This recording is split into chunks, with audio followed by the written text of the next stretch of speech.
इस देश में जितने गृह युद्ध हो रहे हैं उसके जिम्मेवार केवल यहाँ के chief justice of India Sanjeev Khanna साहब। इस देश में गृह युद्ध के लिए जिम्मेदार कौन है? Supreme court.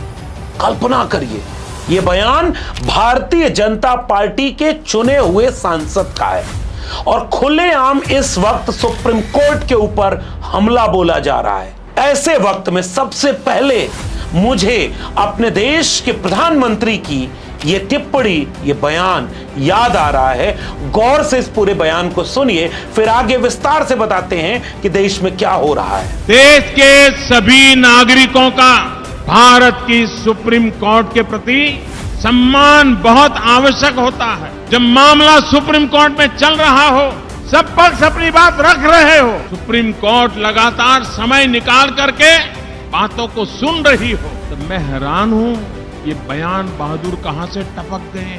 Supreme court supreme होगा या संसद, इसको लेकर के संविधान सभा में खूब बहस हुई। बहस के बाद एक संतुलन बनाने की कोशिश की गई। लोकतंत्र में सुप्रीम तो कहा गया कि संसद होगी, लेकिन एक चेक एंड बैलेंस की पॉलिसी के तहत सुप्रीम कोर्ट को भी कुछ मामलों में अधिकार दिए गए। सरकार से अलग हट करके लोकतंत्र में जनता के बहुमत से कोई सरकार बेलगाम न हो जाए और संविधान के ऊपर न चली जाए। संविधान की हिफाजत का जो श्रेय है, जो जिम्मेदारी है, वो सुप्रीम कोर्ट को सौंपी गई। लेकिन आज इस देश में क्या हो रहा है? आज इस देश में देश के उपराष्ट्रपति महामहिम वो भी सुप्रीम कोर्ट के ऊपर टिप्पणी कर दे रहे हैं। एक सत्ताधारी दल के चुने हुए सांसद सुप्रीम कोर्ट के ऊपर इतनी सख्त टिप्पणी कर दे रहे हैं कि आज देश में गृहयुद्ध की जो स्थिति बनी हुई है, जितने भी तरह की आग लगी हुई है, उसका दोषी सुप्रीम कोर्ट है। और इस बात को लेकर के निशिकांत दुबे के बयान पर जब सवाल पूछा गया, भारतीय जनता पार्टी के उत्तर प्रदेश के पूर्व उप मुख्यमंत्री रहे और मौजूदा समय में बीजेपी के बड़े नेता दिनेश शर्मा, उन्होंने भी ऐसी टिप्पणी कर दी जिससे लगा कि सुप्रीम कोर्ट पर दबाव बनाया जा रहा है और सत्ताधारी दल के नेताओं की तरफ से बयान दिया जा रहा है कि विधायिका का काम जो था वो वक्फ नियम बन गया। अब कोई भी भारत के संविधान के अनुसार कोई भी संसद को यानी राज्यसभा और लोकसभा को निर्देशित नहीं कर सकता, और क्योंकि राष्ट्रपति के दस्तखत हो चुके, राष्ट्रपति सर्वोच्च है, राष्ट्रपति को कोई चुनौती नहीं दे सकता। तो ये बातें लोगों के मन और मस्तिष्क में आती हैं और मैं समझता हूं कि ये लोकतंत्र के लिए भी जरूरी है कि जो श्रद्धा का भाव जनता का माननीय न्यायालय के प्रति है वो बना रहे। और एक बात याद रखिएगा, भारतीय जनता पार्टी में कोई भी नेता अगर टिकट मिले न मिले, पद मिले न मिले, मुख्यमंत्री बने या पर्ची देख के मुख्यमंत्री हटा दिया जाए, कोई चू नहीं करता। कोई बीजेपी के टॉप लीडरशिप के खिलाफ एक लफ्ज आज तक नहीं बोल पाया। ऐसे में क्या यह संभव है कि निशिकांत दुबे जैसे सांसद जो इतने बड़ बोले हैं कि वो संसद में खड़े होकर कुछ भी किसी को बोल सकते हैं, अब वो सुप्रीम कोर्ट और चीफ जस्टिस ऑफ इंडिया के ऊपर ऐसी टिप्पणी सार्वजनिक तौर पर कर रहे हैं? दिनेश शर्मा ऐसी टिप्पणी सार्वजनिक तौर पर कर रहे हैं। तो क्या ये भारतीय जनता पार्टी की टॉप लीडरशिप की सहमति के बिना हो गया? क्या भारतीय जनता पार्टी में इतनी इंटरनल डेमोक्रेसी है कि कुछ लोग अपनी निजी राय इस तरह व्यक्त कर सकते हैं कि वो इस देश के फेडरल स्ट्रक्चर, इस देश के डेमोक्रेटिक स्ट्रक्चर और इंस्टीट्यूशन के संतुलन को लेकर के जो पॉलिसी है, जो संविधान है, उस पर हमले की तरह चला जाए? क्या यह संभव लग रहा है आपको? नहीं। इसलिए दिखावा किया गया कि देश में बीजेपी, दुनिया की सबसे बड़ी पार्टी, बीजेपी के जो राष्ट्रीय अध्यक्ष हैं, उन्होंने निशिकांत दुबे और दिनेश शर्मा की टिप्पणी से किनारा कर लिया। उन्होंने कहा कि भाई ये हमारा बयान नहीं है, इससे पार्टी सहमत नहीं है। लेकिन यह सवाल लोगों के जहन में अभी भी उठ रहा है, जिस पार्टी में कोई चू तक नहीं बोल सकता, कितना भी कोई बड़ा निर्णय ले लिया जाए, कितने भी बड़े पद से हटा दिया जाए, कांग्रेस थोड़े है कि मीडिया में जाकर बयान दोगे, सपा, बसपा, आरजेडी थोड़े है कि जिसमें कोई भी नेता या आम आदमी पार्टी, तृणमूल कांग्रेस जब उस पार्टी से हटता है कितना कुछ बोलता है। अगर कोई पद नहीं मिला, टिकट नहीं मिला तो कुछ भी बोल सकता है।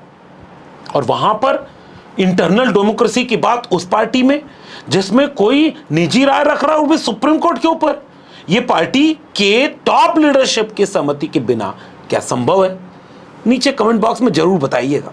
लेकिन अब आगे इससे दिलचस्प कहानी देखिए। दिलचस्प कहानी ये कि भारतीय जनता पार्टी ने देश में राजनीति करने के दौरान पिछले 10 साल में जो ट्रोल आर्मी पैदा की, जिस ट्रोल आर्मी ने विपक्ष का मजाक उड़ाया, चुटकुले बनाए, अपमानित किया, जलील किया, वही ट्रोल आर्मी जब इस देश के लोकतांत्रिक संस्थानों को ध्वस्त किया जा रहा था, चाहे वो चुनाव आयोग हो, चाहे वो ईडी हो, चाहे वो सीबीआई हो, कभी कुछ नहीं बोला। वो सबके फेवर में रहता है।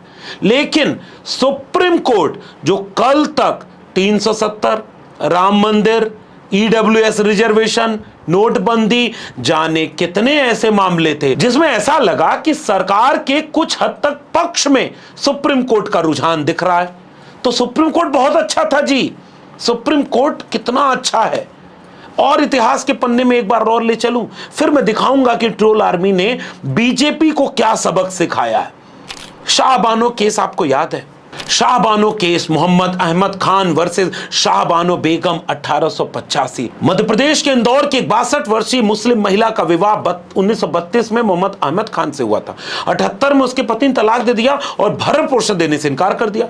शाहबानो ने भारतीय दंड संहिता की धारा 125 के तहत भरण पोषण की मांग की याचिका दायर कर दी।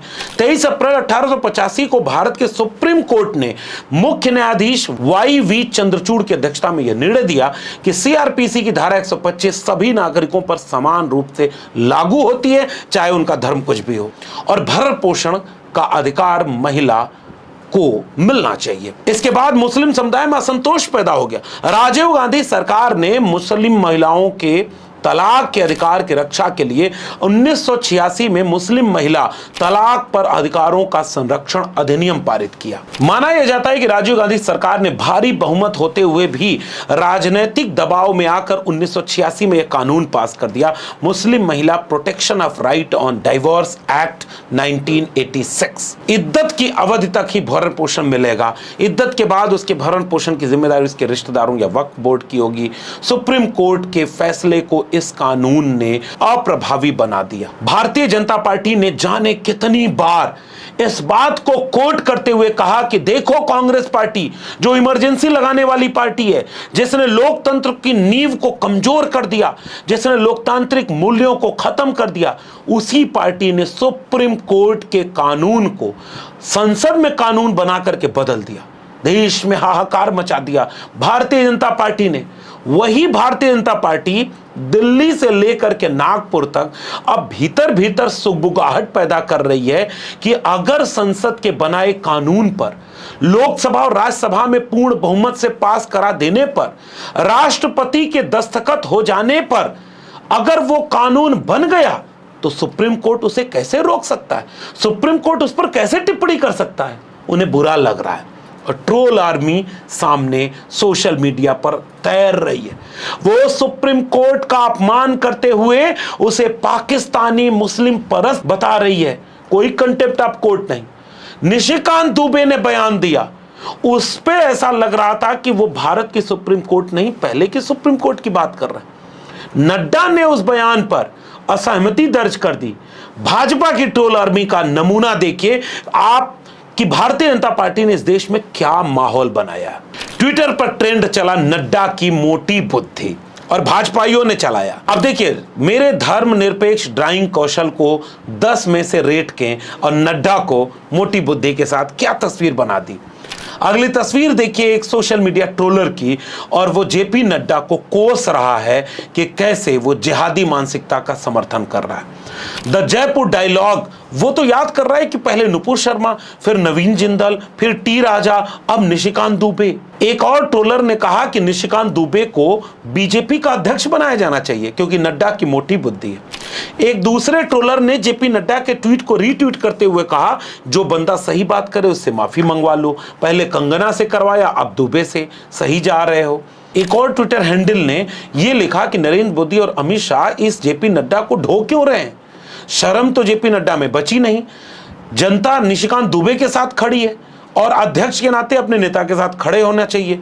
भाजपा ने डुबकी मार ली, ये रह गए एक दिन और तो पानी सुखा देंगे, इनको पार्टी अध्यक्ष पद से हटा दो। वही जेपी नड्डा, वही निशिकांत दुबे, जिसने देखिए पूर्व चुनाव आयुक्त को रीट्वीट करते हुए क्या लिखा, आप चुनाव आयुक्त नहीं मुस्लिम आयुक्त थे। सोचिए, कल्पना करिए, खुलेआम इसी देश में जब पूर्व में एक उपराष्ट्रपति रहे हामिद अंसारी, मुसलमान होना कितना भारी पड़ता है।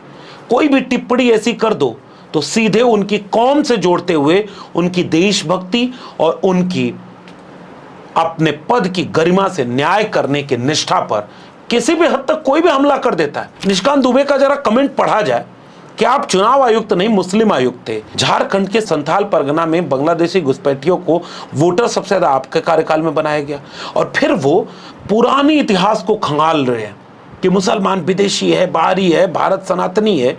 ये पूर्व मुख्य चुनाव आयुक्त के साथ किया जा रहा है। एक मुख्यमंत्री हैं असम के हेमंत बिस्व शर्मा, वो तो लंबा ट्वीट और लंबा कमेंट फेसबुक पर लिखते ये कह रहे हैं कि कांग्रेस ने पहले के जमाने में कितने न्यायाधीशों को पद दे दिया, रिटायर होने के बाद क्या क्या दे दिया, और अंदर खाने इस तरह की बातें चला करके वो चाहते हैं कि सुप्रीम कोर्ट की स्वायत्तता को कैसे कंट्रोल कर ले सरकार। निशिकांत दुबे कह क्या रहे हैं इसको जरा गौर से सुनिए। राम मंदिर जजमेंट से लेकर के वक्फ संशोधन बिल, इन दोनों के तालमेल को जोड़ते हुए निशिकांत दुबे की पूरी बात को सुनिए। अब इस बात को गौर से समझिए कि वो क्या कहना चाह रहे हैं। आप जब राम मंदिर का विषय होता है तो आप राम मंदिर में कहते हो कि कागज दिखाओ, कागज दिखाओ। कृष्ण जन्मभूमि का मामला आएगा मथुरा में तो कहोगे कागज दिखाओ। आप जब शिव की बात होगी, ज्ञानवापी मस्जिद की बात आएगी, कागज दिखाओ। और आज केवल आप मुगलों के आने के बाद जो मस्जिद बने हैं उसके लिए कहते हैं कि आप कागज कहां से दिखाओ। इस देश में धार्मिक युद्ध भड़काने के लिए केवल और केवल सुप्रीम कोर्ट जिम्मेवार है। कागज मांगा गया। अब एक बात का सवाल का जवाब दीजिए, क्या राम मंदिर का फैसला सुप्रीम कोर्ट ने कागज, तथ्य और सबूतों की ही बुनियाद पर दिया है? जरा आप भी पढ़िए और खोजिए, कहीं आस्था भारी तो नहीं थी, बहुसंख्यक लोगों की आस्था केंद्र में तो नहीं थी। अगर बहुसंख्यक लोगों की आस्था है तो आस्था है, अगर अल्पसंख्यक की आस्था है तो वो क्या है? इस देश में क्या लोकतंत्र संख्याओं से इस तरह चलेगा कि जिसकी संख्या ज्यादा है उसका प्रभाव ज्यादा होगा? ऐसे तो इस देश में 90% पीडीए के लोग हैं, दलित हैं, पिछड़े हैं, आदिवासी हैं। वो कहां हैं? कभी इस देश में पूछा गया कि सुप्रीम कोर्ट में कितने जज हैं दलित, पिछड़े, आदिवासी? संख्या ज्यादा उनकी है, लगभग 85% से 90% है। तो बहुसंख्यक होना धर्म के लिहाज से ही क्यों हो, इसके लिहाज से भी होना चाहिए। इस सब की बुनियाद में, जड़ में असली चीज क्या है? असली चीज यही है कि सुप्रीम कोर्ट अगर अपनी तरफ से चेक एंड बैलेंस के पॉलिसी के तहत संवैधानिक दायरे के भीतर रहते हुए अगर कोई निर्णय सुनाने की प्रक्रिया में जा रहा है, भाई अंतिम निर्णय भी नहीं आया, इतना हमला सार्वजनिक तौर पर होना लगा। हालांकि कुछ लोग गए हैं कोर्ट, वो चाहते हैं कि निशिकांत दुबे पर कंटेम्प्ट ऑफ कोर्ट की कार्रवाई हो, पता नहीं होगी कि नहीं होगी। लेकिन एक आखिर में मैं आपसे एक सवाल पूछना चाहता हूं। अभी वक्फ संशोधन कानून पर सुप्रीम कोर्ट में बहस चल ही रही है। एक अंतरिम निर्णय आया था कि रोक लगी है, 5 मई को सुनवाई है। ये पूरे देश में माहौल कैसा बनाया जा रहा है? पूरे देश में माहौल ऐसा कि दबाव में निर्णय आ जाए, और दबाव किसका ये साफ तौर पर दिख रहा है। कहीं सरकार इस सब की आड़ में कोई बड़ा फैसला लेने की दिशा में तो नहीं सोच रही। इसलिए निशिकांत दुबे से, इसलिए उपराष्ट्रपति धनखड़ से, इसलिए कई और नेताओं से और सोशल मीडिया ट्रोलरों से खुलेआम सुप्रीम कोर्ट की अवमानना की जा रही है, अपमान किया जा रहा है, और संवैधानिक प्रक्रियाओं में राष्ट्रपति को सबसे ऊपर बताया जा रहा है। और पुराना इतिहास यही बीजेपी नहीं बता रही।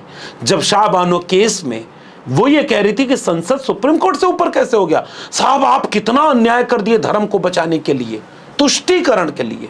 और ये वाला क्या है, इसको जरा नागरिक के तौर पर गौर से सुनना समझना आपकी जिम्मेदारी है, और जरा नजर रखना है।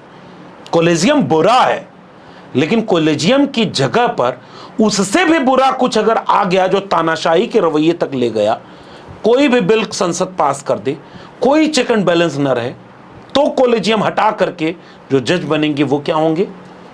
नागरिक के तौर पर कितना आप इस पेचीदगी को समझ पा रहे हैं? इम्तिहान आपका भी चल रहा है, इम्तिहान आपका भी चल रहा है कि सरकार कहां खेल कर रही है, सरकार कहां खेल करवा रही है, और लोकतांत्रिक प्रक्रिया को आप कितना समझते हैं। इसलिए नजर बनाए रखिए, गौर से देखिए कि आपके देश में क्या चल रहा है। और अगले चंद हफ्ते इस देश के लोकतांत्रिक भविष्य के लिहाज से बड़े अहम होने वाले हैं, क्योंकि इसी सुप्रीम कोर्ट ने अभी हाल ही में राज्यपालों को लेकर जो फैसला दिया, उसने देश की राजनीति को बदल कर रख दिया। जैसे राष्ट्रपति बड़े हैं तो वो उनका निर्णय सबसे बड़ा, ऐसे ही राज्यपालों को बिठा दिया। सुप्रीम कोर्ट ने क्या कहा कि राज्यपालों को अनंत काल तक चुनी हुई सरकारों के लिए गए फैसलों पर कुंडली मार करके बैठना ठीक नहीं। यही बात तो देश पर लागू होती है और यही लोकतांत्रिक प्रक्रिया है। कई फैसले ऐसे हुए हैं जिससे इस देश में चेक एंड बैलेंस की पॉलिसी को लेकर के एक उम्मीद जगी है। सुप्रीम कोर्ट एक उम्मीद जगा रहा है और भाजपा की ट्रोल आर्मी अब पूरी तरह से देश को तानाशाही की तरफ ढकेलना चाहती है।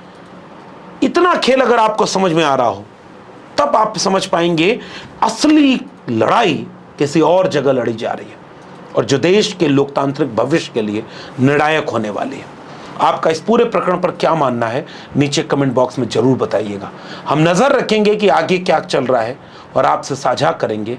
तब तक चैनल को सब्सक्राइब न किया हो तो सब्सक्राइब कर लीजिए, बेल आइकॉन दबाएंगे तो अगली वीडियो की सूचना मिलेगी, ज्वाइन के बटन दबाएंगे तो हमें हिम्मत मिलेगी। अगर आप इस वीडियो को ट्विटर यानी एक्स या फेसबुक पर देख रहे हैं तो फॉलो करना मत भूलिए। फिर मिलेंगे, तब तक के लिए बहुत बहुत धन्यवाद।